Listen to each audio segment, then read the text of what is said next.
The hardest thing in the world isn't letting someone go, it's acting like they never even existed. But when you do, something powerful happens. You reclaim your dignity, you reclaim your energy, and without saying a single word, you let karma do its job, because while you're moving forward, he's stuck looking back, regretting the moment he lost access to you. When you stop reacting, chasing, or proving your worth, you create the loudest statement of all. We live in a world where people believe the only way to be heard is to speak louder, argue harder, or constantly demand attention. But the truth is, silence can be the most powerful move you ever make. When someone expects you to fight for them, to explain yourself endlessly, to chase after their breadcrumbs, and you don't, it unsettles them. It shakes their sense of control, because the moment you decide not to react, you're saying, I no longer need you to validate me. And that is a level of self-possession that very few people are ready to face. Think about it: when someone mistreats you, their expectation is that you'll keep engaging. Maybe you'll cry, maybe you'll beg, maybe you'll try to convince them of your worth. In their mind, that drama feeds their ego. It reassures them that they matter, that they still have an emotional grip on you. But when you cut that off and choose silence, you rob them of that supply. They're left with nothing but the echo of their own actions, and suddenly they have to sit with the reality of who they are without your reaction cushioning their behavior. Silence doesn't mean weakness. It's not avoidance. It's strategy. It's strength. It's the decision to no longer waste energy on someone who didn't value it in the first place. Because every time you engage, even in anger, you're still giving them power. You're still saying, you matter enough for me to exhaust myself. But when you stop responding, you communicate a message they can't ignore. You no longer exist in my world. And that message cuts deeper than any argument ever could. There's a reason why people feel unsettled when they're ignored. It's not just about ego, it's about survival. On a psychological level, being ignored feels like rejection, and rejection is one of the deepest human fears. When you don't give someone your attention, it makes them question themselves.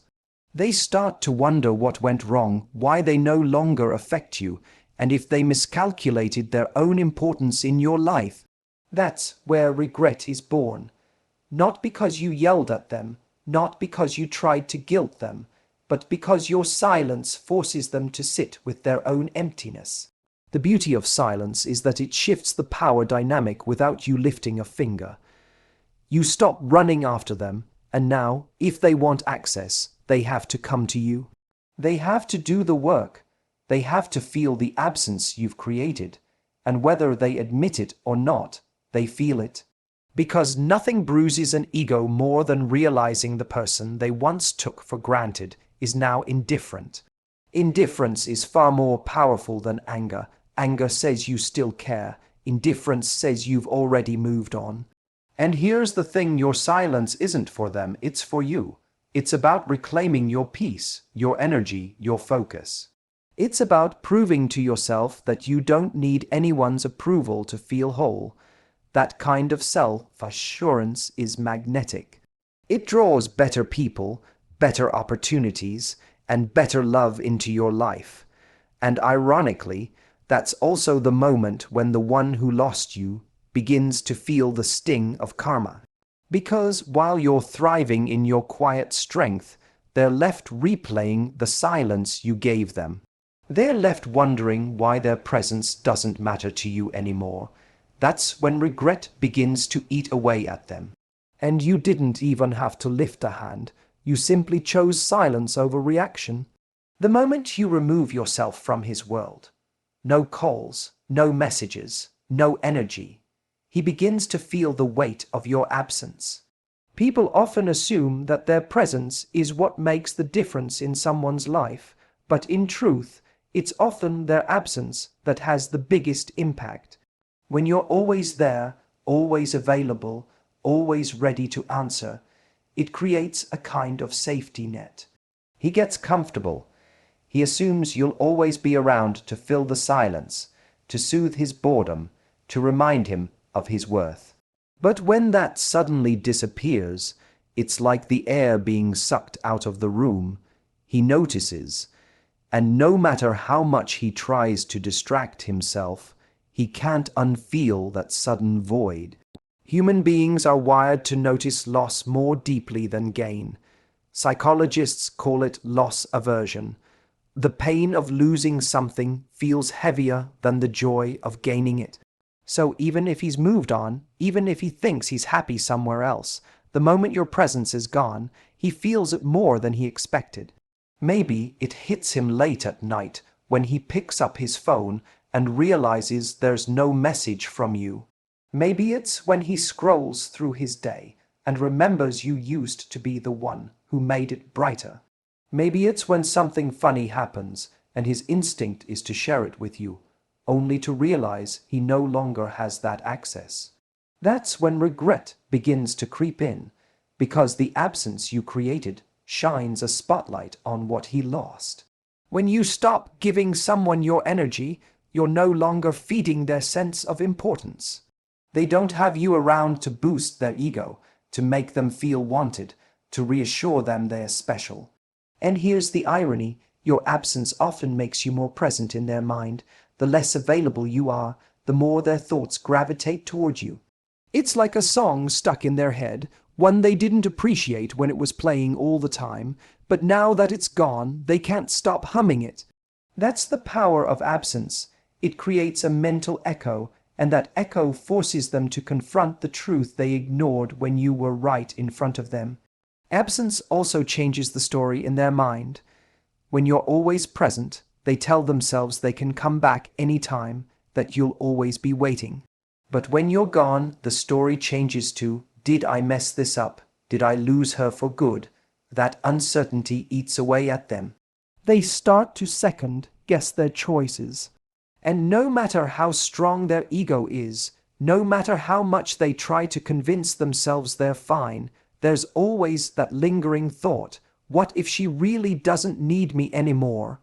That's the exact thought that plants the seed of regret. And for you, pulling back your presence isn't about punishing him. It's about protecting yourself. You stop pouring energy into a black hole that never gave you enough in return. You redirect that same energy into your own life, into your goals, your passions, your friendships, your joy. And as you grow, your absence becomes even more powerful because he can see that you're thriving without him. That contrast is brutal. Nothing creates regret faster than watching someone who once needed you now live as though you were never necessary in the first place.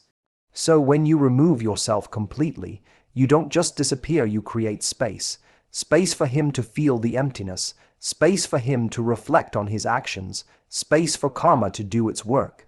And in that space, he begins to realize that the thing he took for granted was actually the thing he can't replace. Your absence forces his presence of mind, and that's when regret stops being a possibility and starts becoming his reality. A man's ego feeds on attention. As long as you're calling, texting, checking up on him, or even showing that you're bothered by his silence, he feels powerful. He believes he still has a hold over you, that he's important enough to occupy space in your mind. Ego loves that kind of fuel. It thrives when it knows someone else is emotionally dependent. But the moment you act like he never existed, when you pull back every ounce of your energy and focus on yourself instead, that's when his ego feels the sting. It's not anger that cuts the deepest, it's irrelevance. When he realizes he no longer triggers you, when he sees that you don't care enough to respond, that's when the cracks in his ego begin to show. Ego is fragile, even when it appears confident. On the outside, he may act like he's fine, like he's moved on, like nothing you do can touch him. But inside, when someone who once cared suddenly withdraws, it rattles him, because ego doesn't just want attention, it demands it. When you stop providing it, it feels like an insult to his identity. He starts questioning, why doesn't she care anymore? Why isn't she chasing me like before? Did I lose my effect on her? And those questions are what create the beginnings of regret. It's not that he suddenly became more interested in you as a person. It's that his ego can't tolerate being dismissed. Think about it. Ego wants to win. It wants to feel like it was the one in control, that it had the last word, that you're still orbiting around his world. By acting as if he never existed, you take away that illusion, you rewrite the story. Instead of him being the one who decided when things ended, you've silently declared that his role in your life is over, and worse, that it wasn't significant enough to leave a mark. For someone with an inflated ego, there's no greater punishment. He expected drama, he expected pleading, maybe even anger. But when he gets nothing, he has to face the truth. He doesn't hold the power he thought he did, and here's where karma plays its part. When his ego is bruised, he begins to chase the very thing he once dismissed. He may not say it out loud, but internally he feels the loss of importance. That's why so many men circle back after being ignored. They're not necessarily coming back out of love, but out of a desperate attempt to restore their ego. They can't handle the idea that someone they once believed they controlled can live as though they never existed. That loss of relevance eats at them. It keeps them up at night, and in quiet moments, it makes them regret the choices that put them in that position. But the beauty of this shift is that you don't have to do anything extreme. You don't need to scream, beg, or demand attention. You simply stop giving him the very thing that kept his ego alive, your energy. You walk away with grace, you focus on your own life, and you stop feeding the narrative where he plays the leading role. That silence, that indifference, is what flips the script. It's the one thing he can't fight against, because you've already removed yourself from the game. Ego may crave attention, but it despises invisibility, and when you treat him as though he never existed, invisibility is exactly what he gets. Suddenly, he's just another person passing through your life, no different from anyone else. That's when the weight of regret settles in, because deep down, he knows he's no longer special, no longer unforgettable, no longer the center of your focus. And for someone whose ego once thrived on being needed, that realization is devastating. Nothing is more attractive than someone who doesn't need validation. When you carry yourself with a sense of detachment, when your energy no longer clings to whether someone approves of you or not, you suddenly become magnetic in a way you can't fake. Detachment isn't about not caring about love, and it's not about building walls around your heart. It's about shifting your value system so that your self-worth doesn't live in someone else's hands. When you no longer look at him to tell you who you are, you stand taller, move freer, and exude a quiet confidence that's irresistible. And ironically, the very moment you stop needing someone's attention is often the moment they start craving yours. When you show up in a relationship clinging to someone's approval, they can feel it. It comes across in the way you text too quickly, the way you overthink their words, the way you keep giving second chances to behavior that doesn't deserve it. That kind of energy says, I need you to tell me I matter, but when you pull back and detach, your energy shifts into, I already know I matter, whether you see it or not. And that kind of attitude doesn't just protect your heart, it elevates you in the eyes of others.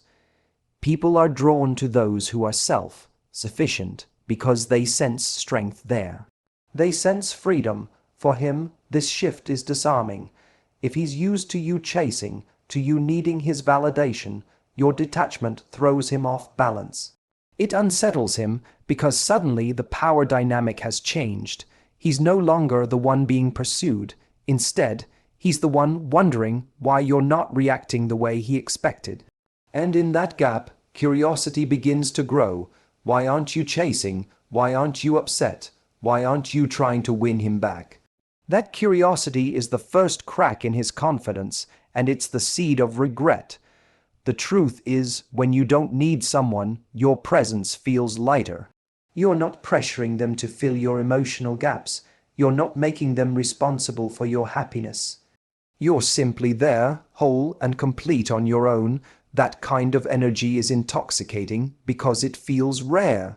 So many people show up with neediness, with dependency, with insecurity. But when you show up detached, you stand out. You're like a breath of fresh air in a room full of people gasping for attention.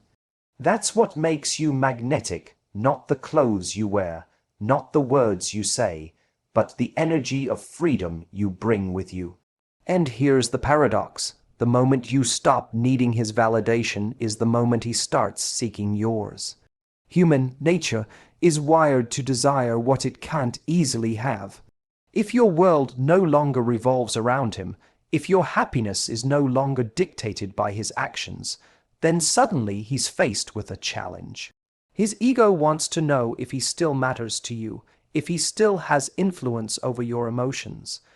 And when he realizes he doesn't, when he sees you thriving without him, regret begins to creep in. He thought he could take you for granted, but now he has to face the reality that you've become untouchable. This detachment isn't about revenge, it's about freedom. It's about stepping into a version of yourself that doesn't beg for love, but attracts it naturally. You radiate a different energy when you no longer need someone to complete you. And while he's wrestling with regret, replaying the moments he failed to appreciate you, you're already walking forward, lighter and stronger than before. The beauty is, you didn't have to punish him or prove anything. You simply detached, and that shift alone was enough to change everything. When you're no longer available, he finally has space to reflect. It's one of the most overlooked truths in relationships. As long as you're present, as long as you're still there in some capacity, texting, liking his posts, answering his calls, he never truly has to feel the consequences of his choices. Your presence softens the blow of his behavior. Even if he mistreated you, even if he neglected you, there's still a part of him that feels comforted knowing you haven't fully left. But when you take yourself out of the picture completely, the silence you leave behind becomes a mirror. And in that silence, he's forced to confront himself in a way he never had to before. Reflection is uncomfortable, which is why so many people avoid it. They drown it out with distractions, new relationships, work, parties, or anything that keeps them from sitting in the quiet. But silence has a way of catching up. Late at night, when the phone doesn't buzz, when the routine feels emptier, when the laughter isn't there anymore, that's when reflection sneaks in. He begins to replay the moments he overlooked, the times he dismissed you, the small ways he failed to appreciate what you brought into his life. At the time, those moments seemed insignificant, but in hindsight, they become louder, sharper, and harder to ignore. Regret doesn't arrive in one dramatic moment. It builds slowly in the cracks of his life. Maybe he sees someone who reminds him of you, but they don't laugh the way you did. Maybe he hears a song that pulls him back to the times you spent together. Maybe he accomplishes something at work, but realizes there's no one to share the excitement with anymore. These little reminders chip away at the wall he's built around himself, and eventually he can't escape the realization he lost something rare. He lost someone who showed up for him in ways he didn't value until it was too late. Your absence becomes the teacher he never asked for. It teaches him that not everyone stays forever, that love is not an endless resource he can take for granted, and that every action has a consequence. While you're moving forward, building your life, and surrounding yourself with people who truly value you, he's stuck reflecting on why he no longer has that access. That contrast creates regret. It's not just about missing you, it's about realizing that his own actions caused the loss. Reflection forces accountability, and accountability almost always brings regret with it. The power in this is that you didn't have to do anything dramatic to make him regret. You didn't need to post revenge pictures, send angry texts, or try to prove how great you're doing without him. You simply became unavailable, and in that unavailability, he finally had the mental space to see what life is like without you in it. That's when reflection hurts the most, because it's not something you told him. It's something he had to realize on his own. And realizations we come to ourselves always cut deeper than truths delivered by someone else. And while he's reflecting, you're not stuck waiting around for him to get it. That's the beauty of it. You've moved on, you're growing, and you're focused on building a life that excites you. Regret is his journey, not yours. The very fact that he's replaying what he lost means that on some level, he recognizes your worth now more than ever. But by then, you're no longer the same person who needed his validation. You're someone who learned how to thrive without him. And that's when karma feels the sharpest, when regret arrives too late, and the chance to fix it is already gone. Karma doesn't need you to punish him. You don't need to waste your energy trying to prove a point, trying to get even, or trying to make him feel the pain he caused you. The most powerful response is not revenge, but moving on. When you continue with your life, building it in ways that make you proud, you show that he wasn't the center of your world. He was simply a chapter, and one that didn't deserve a sequel. That kind of strength carries a message louder than any angry words ever could. You cannot be broken by someone who didn't know how to value you. The truth is, nothing unsettles a person more than realizing you've flourished without them. While they might have expected you to stay stuck, crying over the loss, replaying what went wrong, you instead rise. You take the lessons, you heal, and you redirect all that energy into your passions, your friendships, your goals. You begin to glow differently. That glow isn't about trying to impress him. It's about reclaiming your joy, your independence, and your sense of self. Ironically, it's often in that glow that regret begins to eat at him, because while he thought he had time, while he believed he could take you for granted, you were quietly outgrowing him. Moving on is powerful because it removes the illusion that he was indispensable. When you thrive without him, you're saying through your actions, "You were never my only source of happiness." That's a reality check his ego wasn't prepared for. His sense of importance relied on believing you couldn't do without him. But when you start doing better, when you laugh without hesitation, when you live fully without his presence, that illusion crumbles. And with it comes the sting of karma. He must live with the knowledge that he is no longer part of your world, yet your world is brighter than ever. Regret always feels sharper in hindsight. At the time, he may have believed he had the upper hand. He may have assumed you'd always be waiting, that you'd never really walk away. But karma is patient. It lets time pass until the contrast is undeniable. He looks at his own life and compares it to yours. Maybe he's still stuck in old patterns, still chasing shallow distractions, and then he sees you, growing, evolving, creating happiness without him. That's when the weight of his choices hits him, because karma forces him to reflect on the person he lost and the role he played in losing them. The beautiful part is that your growth isn't about him, it's about you. You don't move on to make him jealous, to make him regret, or to show him what he's missing. You move on because you refuse to let his actions define your future. You choose to love yourself more than you loved the version of you who settled for less. And when you make that choice, you naturally attract better experiences and better people into your life. That is karma's reward to you: new opportunities, healthier connections, and the peace that comes from knowing you didn't let pain turn you bitter. Meanwhile, karma delivers its lesson to him through regret. Regret that he didn't treat you better. Regret that he didn't recognize your worth. Regret that he thought you'd always be available.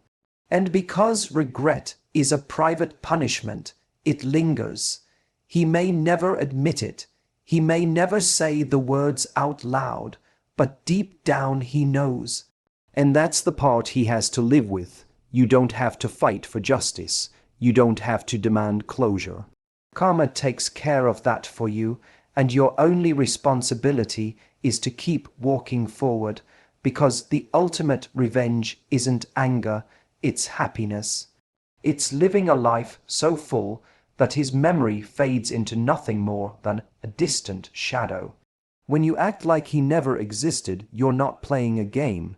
You're reclaiming your power. You're showing that silence can be louder than any argument, that your absence can teach lessons your presence never could, that starving his ego is the greatest wake-up call, and that detachment is magnetic. You remind him that reflection is inevitable once you're gone, and that the ultimate revenge isn't found in anger, but in living beautifully without him.